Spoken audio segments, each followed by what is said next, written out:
Hello students, today we will begin with the second stanza of the Ode to Autumn written by John Keats.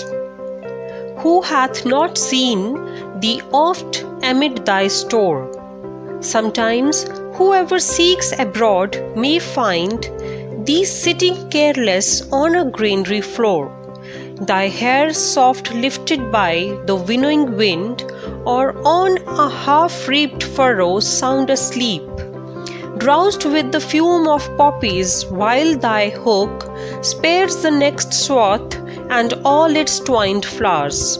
And sometimes, like a gleaner, thou dost keep stead thy laden head across a brook, or by a cider press with patient look thou watched the last oozings hours by hours.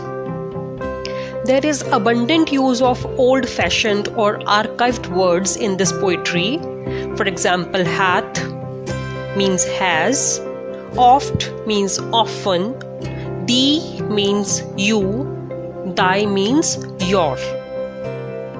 In the first line, the poet addresses the autumn by saying that people have seen you often at your work.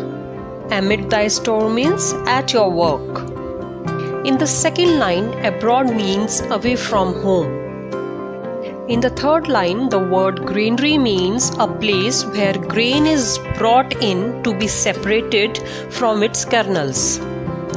So it's the word for the process is threshing.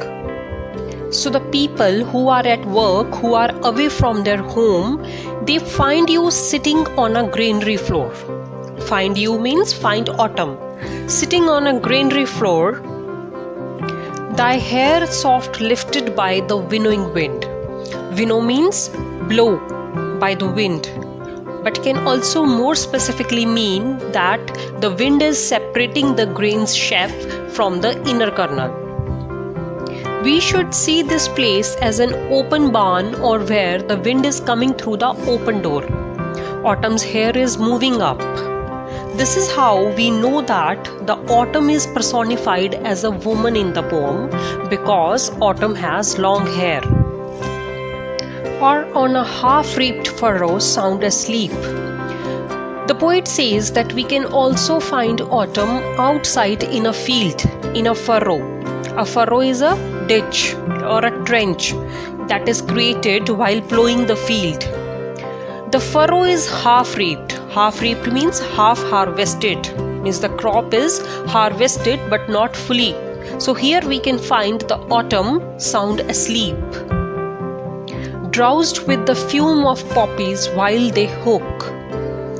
Poppies are those red flowers from which opium and other drugs are made.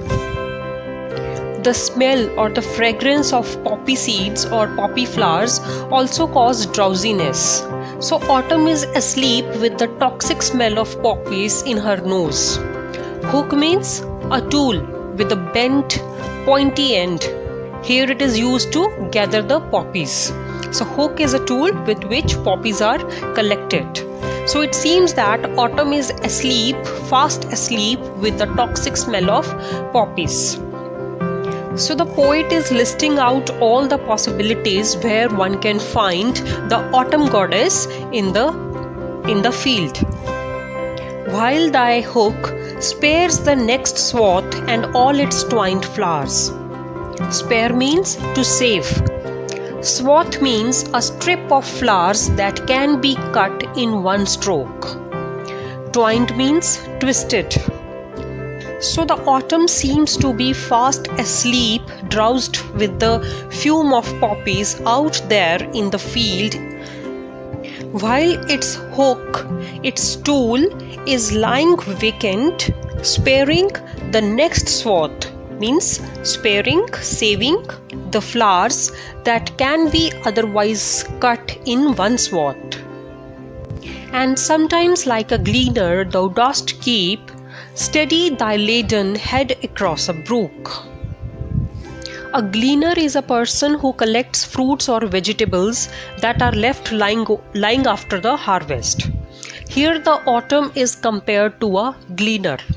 Like a gleaner, Autumn has gleaned, Autumn has picked lots of leftovers and put them, means laden them, on her head and across a brook. She is crossing a brook with all the leftover of the harvest over her head. Or by a cider press with patient look, thou watchest the last oozings hours by hours. Cider press is a device that squeezes the juice out of apples, especially to make wine. Autumn is patiently watching the cider press, the process of making the wine out of the apples. Oozing means trickling. The apple juice is dripping out slowly, which is why Autumn is watching this process for hours by hours, means for a long time.